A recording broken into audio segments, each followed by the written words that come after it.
Cerita horor singkat berdasar kisah nyata, diteror hantu tetangga yang bunuh diri gara-gara lakukan ini. Berikut ini cerita horor ini dialami oleh seorang pemuda bernama Lucky tepatnya di tahun 2008, di mana dirinya diteror hantu tetangga yang bunuh diri. Di mana Lucky adalah seorang mahasiswa semester akhir yang tengah menyusun skripsi, namun dirinya terkendala karena bertempat tinggal di sebuah kos-kosan yang sangat ribut. Berikut cerita horor yang dikutip dari TikTok @jodiadit. Hal tersebut membuat dirinya menjadi tidak berkonsentrasi untuk mengerjakan skripsi di tempat tersebut, yang mana Lucky akhirnya memutuskan untuk pindah kos-kosan untuk lebih berkonsentrasi menyelesaikan skripsinya. Akhirnya Lucky menemukan sebuah kos-kosan yang murah dan sepi karena diisi oleh para pegawai yang sudah bekerja.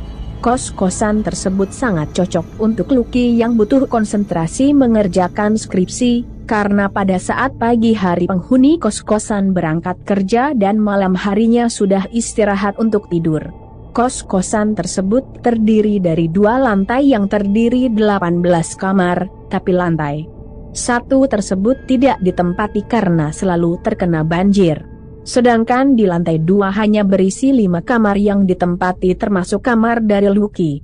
Singkat cerita, Lucky akhirnya menempati kos-kosan tersebut, hingga akhirnya beberapa bulan kemudian ketika Lucky ingin pulang ke kosnya, dia menjumpai sekelompok mas-mas di depan gerbang, berpakaian karyawan yang menanyai apakah ada yang namanya Badrul tinggal di kos-kosan tersebut. Lantas Lucky menjawab bahwa benar ada yang bernama Badrul dan tinggal di samping kamarnya. Langsung saja dirinya mengantar mas-mas tersebut ke kamar Badrul. Ketika sampai di kamar Badrul, Lucky mengetuk pintu dan terlihat Badrul keluar dengan raut muka yang sangat bete dan marah. Ketika itu Lucky kembali masuk ke kamarnya. 1 minggu kemudian Lucky dikagetkan dengan seseorang yang mengetuk-ngetuk pintu kamar Badrul dengan sangat kuat sambil teriak menyebut nama Badrul. Langsung saja Lucky keluar dari kamarnya. Ketika dilihat ternyata ada 2 orang di depan kamar Badrul, yang mana mereka adalah sekelompok mas-mas yang pernah diantar Lucky ke kamarnya Badrul waktu itu. 2 orang pria tersebut nampak marah dan menanyakan di mana Badrul saat ini kepada Lucky. Hal tersebut dijawab Lucky yang mengatakan dirinya sudah 2 hari tidak melihat Badrul. Sore harinya Lucky mandi di toilet bawah, di mana posisi toilet ini tepat di bawah kamarnya Badrul. Ketika sedang bab, Lucky mendengar suara jatuh yang sangat kuat dan berat. Namun hal itu tidak terlalu dipikirkan oleh Lucky.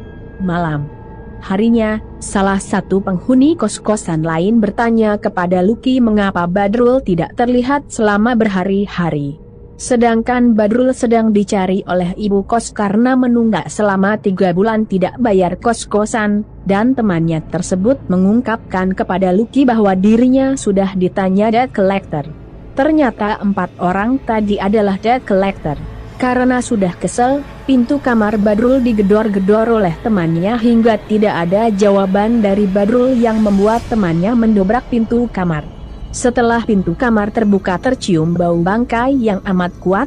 Ketika dilihat ternyata Badrul telah meninggal di lantai di mana badannya telah membengkak dan membiru.